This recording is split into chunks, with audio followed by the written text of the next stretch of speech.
하는 영역을 같이 말씀을 해주셨으면 좋겠어요. 근데 뭐 이거는 네, 왜냐면 저희 선생님들이 이 강좌를 선택을 했을 때는 그 이유가 있을 거예요. 왜 이 강좌가 꼭 필요해서. 근데 이거는 정리진학이기 때문에 어느 영역을 정리를 했으면 좋은지 그거를 말씀해 주시면 나중에 이 교육 기간이 끝나는 동안 어찌됐든 그 공간만은 조금 더 정리를 완벽하게 해드리고 싶거든요. 그러니까 중간중간에 내가 이거를 하고 싶다 그러면 추가적으로 질문을 하든가 톡으로 문자를 주신다고 하면 그거에 대한 제가 피드백이나 어쨌든 걸 어떻게 정리를 해야 되는지 말씀을 드릴게요. 자, 그러면 일단 저는 경력사항이 일단 제가 해왔어요. 간단하게 있는 사진으로 사진이고 저 사진은 제가 사무실에서 근무할 때 일단 사진 찍은 건데 셀카인데 일단 제일 이쁘게 나와가지고서는 올렸습니다. 일단 저 같은 경우는 이 정리수납 관련해서는 저도 일단 집을 정리하고서 2013년에 정리수납이라는 거 배웠어요. 근데 정리수납이라는 거를 도전하면서 이걸 돈 주고 배워야 될까? 이런 생각을 했거든요. 그리고서는 그때 당시만 해도 수강료가 한 2만원대 3개월에 2만원대라서 그냥 일단 한번 배워보자. 배우다가 만일에 필요가 없는 강좌다 싶으면은 중간에 그만두자. 일찌감치. 왜냐면 환불이 되니까요. 어느 기간이도 보면은 이게 일정 기간 내가 이게 듣기 싫다 취소하겠습니다 하면 환불이 되잖아요. 그거를 좀 생각을 하고서는 일단은 저는 정리수납이 한 2013년도에 들었어요. 들었는데 내가 생각했던 거하고는 정말 다르더라고요. 뭐 내 집 정리하고자 들었는데 그때 일단 달라가지고 제가 2급을 듣고서는 그 다음에 1급까지 자격을 취득하고 그때부터 일을 시작을 했어요. 일이라는 거는 뭐 현장에서 컨설터 프리랜서로 활동을 한다 이렇게 보시면 되는 거거든요. 그래서 현재 같은 경우는 저는 현장에서 거의 많이 주강사, 보조강사 그리고서는 협회에서 사무 관련 업무를 그동안에 일을 많이 했습니다. 아직까지 현장에서 일을 하고 있고요. 자, 그 다음에 이제 선생님들의 선생님들 소개하는 시간을 할게요. 일단은 짤막하게 선생님 이름하고 그 다음에 내가 정리하고자 하는 영역 그거 말씀해 주시면 될 것 같아요. 최영은 이재민 선생님부터 말씀하세요. 안녕하세요. 만나뵙기로 반갑습니다. 저는 이재림이라고 합니다. 오늘 이렇게 정리수납을 공부할 수 있는 기회가 된다 그래가지고 우선 아이들 방에 있는 속옷부터 제가 챙겨왔는데 이야기를 듣다 보니까 제가 요즘에 관심 있어하는 그 정리 영역의 분야가 인간관계예요. 인간관계. 이 관계도 어떻게 정리가 가능한 건지 그 부분을 좀 만약에 코칭이 가능하다면 이야기 듣고 싶어요. 혹시 가능할까요? 일단 오늘 강좌에서 인간관계가 포함이 돼 있어요. 근데 그래요? 그게 되게 심오하게 다뤄지는 부분이라서 일단은 큰 틀에서 말씀을 드릴 거예요. 근데 나중에 결정하는 거는 내 본인의 선택이다. 그렇죠. 네. 마음이 아프더라도 잘라낼 건 잘라내고 가져갈 거 가져내고. 왜냐하면 정치사에서 저기잖아요. 처음 비움이에요. 비우고 채운다잖아요. 그렇기 때문에 인간관계도 마찬가지. 그렇게 해서 이따가 설명을 해드릴게요. 좀 이따 그럼 설명 부탁드려요. 알겠습니다. 기대됩니다. 네, 선생님. 안녕하세요. 저는 44세 최영래고요. 저는 이제 정리정돈에 대해서 좀 배우고 싶은데 아이들 방하고 그다음 이제 거실. 거실이요? 네, 거실, 방방. 이제 필요 없는 물건을 한번 치우긴 했는데 그래도 정리정돈이 좀 해야 할 필요성이 있어요. 그걸 좀 배우고 싶네요. 어떻게 정리를 잘 해야 완벽한 좀 이렇게 정리를 하면 좀 기분이 스트레스가 풀리더라고요. 저도 그래요, 선생님. 저도 부부싸움 할 때 집을 뺀짝뺀짝 이렇게 치운답니다. 이게 왜냐면 청소할 때 그 청소만 집중하기 때문에 그 스트레스가 확 풀려요. 네, 맞아요. 스트레스는 뭔가 집중해서 뭔가를 할 때 그때 풀리는 거거든요. 그래서 이것도 한번 청소하는 방법도 스트레스 날리는 방법 중에 하나예요. 그렇구나. 일단은 거실은 온 가족이 편히 쉬는 공간이잖아요. 네. 그렇기 때문에 거실을 어떻게 정리해야 되는지 이게 물건이 어수선하게 늘어져 있다 하면은 일단 나 자체도 마음이 어수선하잖아. 일단 그런 거실을 어떻게 치워야 되는지 일단 물건을 뭐 버리거나 아니면 뭐를 사야 되는지 어떤 걸 치워야 되는지 이런 부분에 대해서 설명을 해드릴게요. 자, 그러면 다음으로 넘어서 오늘 교육을 목표예요. 일단은 교육 목표를 잡았는데 제가 체계적이고 표준화된 정리수납 기술을 습득한다. 일단 이 정리수납이라는 거 보면은 선생님들이 언뜻 정리라는 게 그냥 갖다가 물건 올려놓으면 되지 않아? 툭!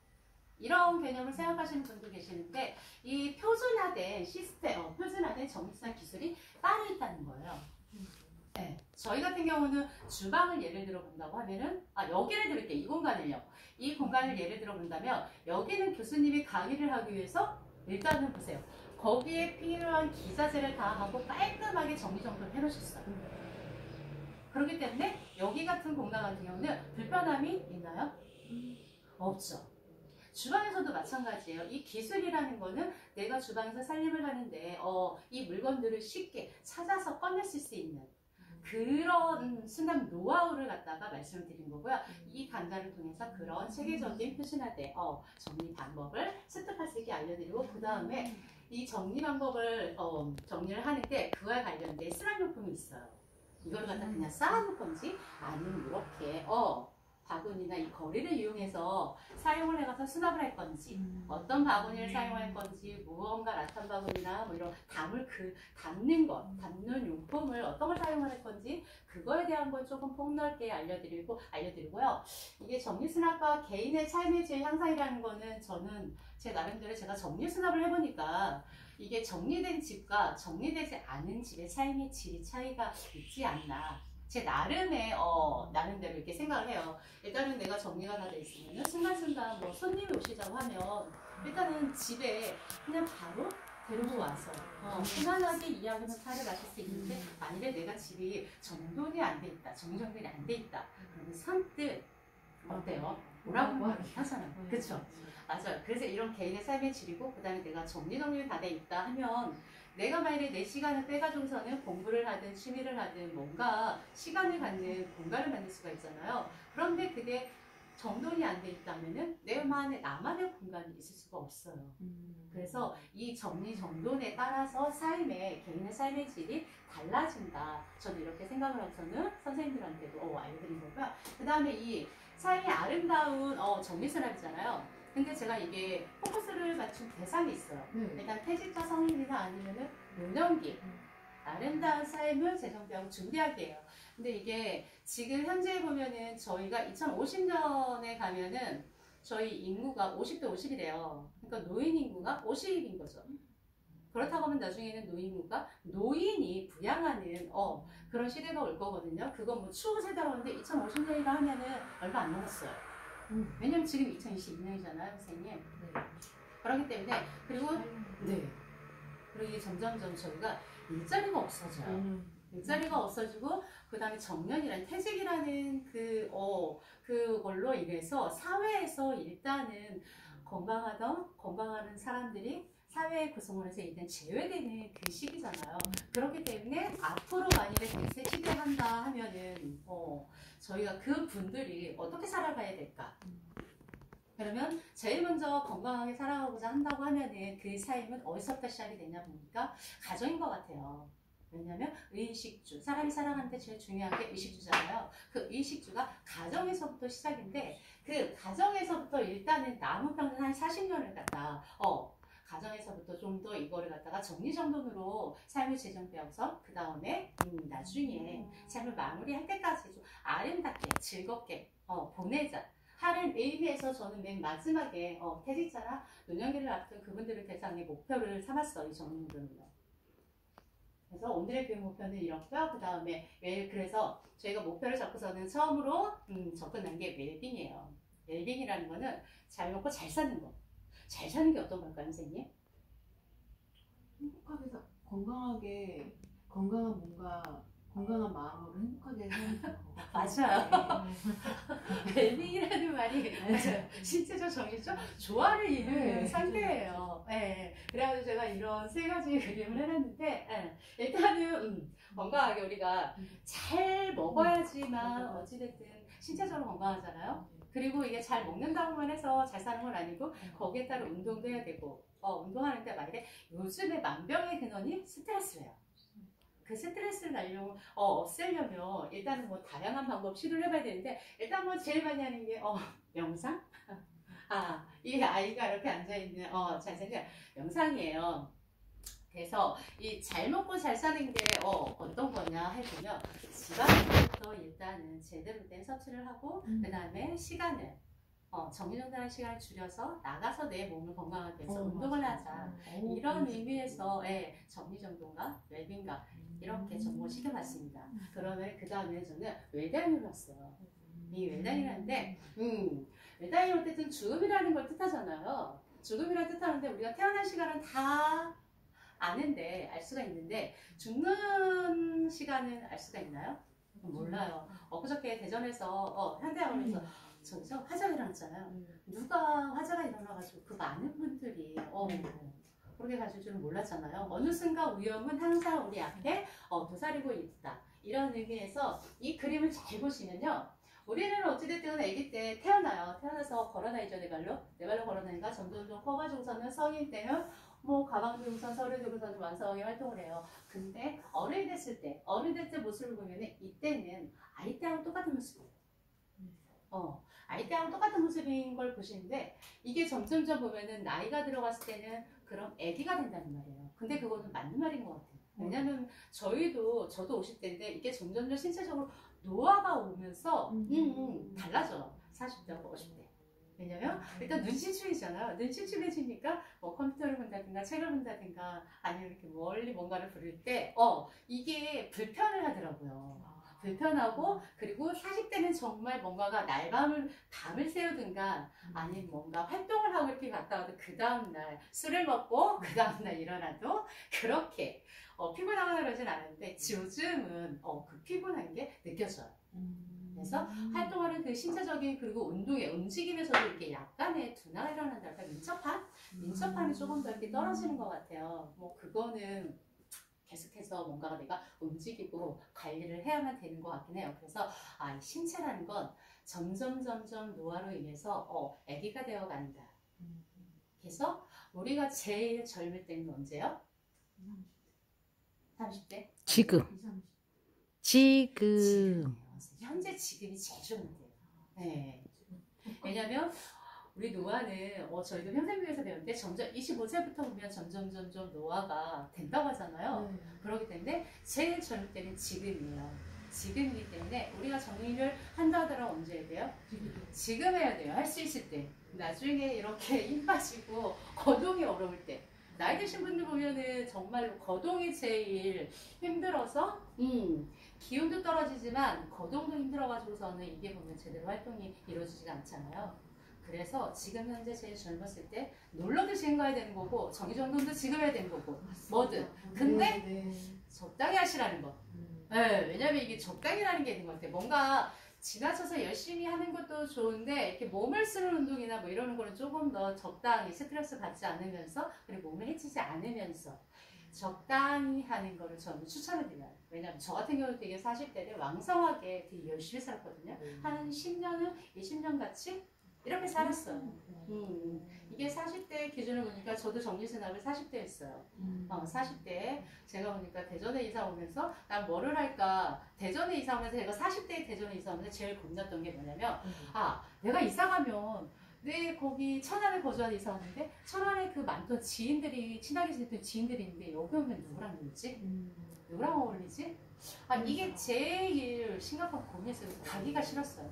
신랑 직장 따라서 오긴 왔는데 그것 때문에 제일 고민이면서 이사 가는 거에 대한 그거에 대한 일절 관여를 안 했어요. 승질을 나고 화가 나가지고 제가. 그래서 신랑 혼자 다 했거든요. 했는데 일단 이사를 오면서 일단 저는 그때는 취미생활을 하고 있었어요. 배드민턴이라는 취미생활을 하고 있었는데 다행히 제가 그때 한 3년인가를 했던 것 같아요. 3년 일을 하면서 열심히 했죠. 왜냐면 그게 또 한 번 하다 보니까 매력이 있고 또 잘하고 싶은 마음이 열심히 해서 어느 정도 좀 실력이 있었어요. 그래서 대전으로 오면서 그나마 그동안 했던 운동을 해야겠다. 나를 위해서. 사람 사귀는 건 뭐 나중에 둘째치고 일단 건강을 생각해서 운동을 해야겠다. 그래서 배드민턴 클럽을 찾았죠. 그래서 제가 분당동에 살면서 가까운 초등학교에 클럽이 하나 있어가지고 거기를 등록하고서는 운동을 하는데 일단 거기에 보면 천만다행인 게 뭐냐면 거기서 여자 회원들이 되게 잘 치는 사람들이 없었어요. 저만큼. 그래서 제가 운이 좋았던 건 제가 거기 가니까 너무 잘 치는 거, 파울하게. 어쨌든 저는. 그래갖고 그때 거기서 솔직히 말하면 인기 짱이었어. 왜냐면 가면은 이렇게 게임하자 이게 끊임없이 요청이 들어오니까 저는 뭐 그냥 계속 게임하고 그 다음에 술 한잔 하면서 인간관계는 그때부터 자연스럽겠죠. 잘해요. 뭐든 잘해야 돼. 잘해야 돼요. 뭐든 만일에 내가 뭔가 사람을 사귀겠다 어디 간다 하지만 일단 취미생활 하나를 가지고 있는 거는 저는 추천드리고 싶어요. 왜냐면 요즘은 다양한 취미들이 많이 생겨났거든요. 그래서 만일에 사람을 사귀고 싶다 이런다고 하면은 취미를 먼저 하나 나에게 맞는 걸 생각을 한번 해보세요. 왜냐면 요즘 집에 계시면 우울증 생기거든요. 우울증 생겨요. 이게 우울증이 되게 고급병인 것 같아요. 편해서 오는요? 왜 나가서 일하면 솔직히 말해서 안 나잖아요. 정말 그러는데. 근데 이건 편해가지고 정말 우울증이 쓸데없는 생각들 때문에 우울증이 생기는 거예요. 주위에 언니들 보면은 우울증이 오신 분들도 있는데 그냥 집에 계셔요. 집에 있는 언니들이 보니까 우울증이 조금 평균적으로 오더라고요. 근데 여기서 밖에서 활동하는 언니들 보니까 정신없이 살다 보니까 우울증 올 시기가 없어요. 우울증 같은 게 안 와요. 그렇기 때문에 저는 운동을 하든 뭐를 하든 일단 집에만 계시지 말고 나만의 시간을 가져서 나오시라 이렇게 말씀드리면서 일단 이 죽음이랑 외당이라는 것을 갖다가 제가 풀어드리는데 일단 이게 노년기에 만일에 내가 건강을 책임지고 웰빙과 마찬가지예요. 건강은 생활은 어쨌든 가정에서부터 출발이다. 그렇기 때문에 내가 노년에 집에서 많은 시간을 보낸다고 하면 조금 더 집 안을 정리정돈을 해가지고선 좀 편리하게 생활을 하자. 네, 물건이 많으면 어떻겠어요, 노년기에. 가다가 걸쳐버리고 그 다음에 넘어지면 다치잖아요. 그렇기 때문에 물건을 좀 정리할 건 정리하고 그 다음에 좀 편리하게 생활하고 그 다음에 이게 만일에 내가 언젠가 어느 순간에 어떻게 될지 모르잖아요, 노년기에. 그렇기 때문에 내가 자식들한테 이 많은 온 집안에 있는 쓰레기를 물려줄 것인지 아니면 정말로 가치 있는 물건을 정말 이게 내가 정리정돈 해가지고 가치 있는 물건을 남겨줄 건지 한번 그런 것도 고민을 해보셨으면 좋겠어요. 왜냐면 저희가 정유사를 갔을 때 그런 분이 있었어요. 이게 홀로 고독사하거나 아니면 이렇게 해가지고선 짐을 치우러 한번 봉사를 갔던 적이 있었는데 그 안에 있던 모든 짐을 그냥 어쨌든 버렸어요. 몽땅. 몽땅 다 버렸거든요. 무조건. 근데 그 짐이 어마어마해요. 선생님들이 보면 혼자 살든 4명이 살든 어쨌든 온 집안에 갖춰진 물건들은 다 하나같이 다 있어야 되는 거예요. 냉장고든 세탁기든 밥솥이든 뭐 이렇게 옷이든 소파든 텔레비전이든 뭐 사람이 많든 한 명이든 가정에 있어야 될 가구나 물건들은 다 정해져 있다는 거. 그러면 그 물건 중에 나중에 내가 정말 자식들이 내가 이렇게 갑자기 다치거나 쓰러지거나 이래서 정신을 못 차릴 때 그러면 이 많은 물건들 중에 아이들은 어떻게 하겠어요? 정리정돈을 안 해놓으면? 그냥 무조건 다 버리겠죠? 버리는데 여기서 아이들이 정말 이 부모로서 내가 가치 있게 생각해 주는 거. 이 물건이라면 얘들이 나를 이렇게 생각해 주겠다. 이런 물건을 조금 정리를 하는 그런 시간을 가졌으면 좋겠어요. 그리고 또 하나는 뭐냐면 이게 내가 어느 순간 어떻게 될지 모르지만 이게 재산 목록이나 이런 게 있을 거 아니에요? 선생님들도 비상금 같은 거 챙겨놓으시잖아요. 안 하시나요? 나만의 통장이 있지 않나요? 그거 있죠. 나만의 통장. 이런 거 있잖아요. 그런 거 있는데 그런 거를 좀 어떻게 메모를 해보시면 좋을 것 같아요. 이렇게 버킷리스트 마냥 나의 재산 목록. 왜냐면 내가 이게 언제 어느 순간 어떻게 될지 모르잖아요. 지금은 젊으셔서 아직 와닿지는 모르겠지만 이게 50이 되고 이러다 보니까는 뭐 어느 정도 뭔가가 있잖아요. 보험이라든가 아니면은 재산이라든가 이런 게 있잖아요. 그런 거를 좀 목록에 노트에다가 적든가 적어가지고서는 같이 나를 기억할 수 있는 추억함이나 뭐 이런 거에 같이 묻는다고 하면 내가 나중에 어느 순간 어떻게 됐을 때 글씨 자손들이 그것만 보고서는도 어때요? 나의 재산이나 아니면 나를 생각할 수 있는 물건만 그것만 남겨두고 나머지는 버릴 수가 있잖아요. 이렇게 유산이라는 게 돈으로만 물려주는 게 아니라 물건으로서도 이게 물려줄 수 있다. 가치 있는 물건을 물려줄 수 있다. 요거를 좀 한번 이 시간에 생각을 해보셨으면 좋겠어요. 그리고 앞으로 정리도 하고요. 그 다음에 인간관계. 인간관계 나왔는데 선생님이 인간관계 관리를 어떻게 하냐 이렇게 말씀하셨어요. 근데 저도 인간관계가 이렇게 지내다 보니까 사회생활을 하다 보니까 어려운데 이게 자동적으로 정리가 되는 관계도 있지 않나요? 왜냐면 사람이라는 게 서로 일방통행이 될 수가 없어요. 네, 맞아요. 일방통행은 절대 관계 유지가 안 돼요. 근데 우리가 보면은 그 인간관계 모든 사람과 사람 사이 모든 관계예요. 그럼 어떤 관계들이 있을까요? 가족 있고 또요. 교우, 친구, 선생님, 예, 자녀. 예. 많아요. 세포 친구, 그 다음에 연인, 그 다음에 고향 친구도 있고, 학교 교창생, 그 다음에 군대 동기, 남자분들 군대 동기도 있어요. 그 다음에 어때요? 팬, 이거 왜 덕후, 덕질한다고 하잖아요. 그 다음에 동호인, 클럽의 동호인들도 있고, 그 다음에 밥을 관계. 그러니까 이게 인간관계라는 게 되게 보면은 폭넓어요. 종교인이 제일 무서운 것 같아요.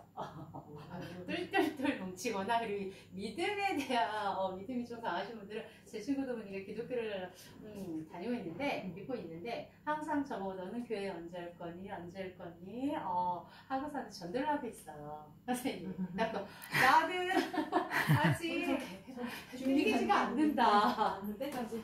아직 때가 아닌 것 같다. 친구야 자꾸 나를 갖다 유혹하지 말아라. 끌어들려고 하지 말아라. 부담스럽다. 이렇게 그냥 솔직히 이야기를 하거든요.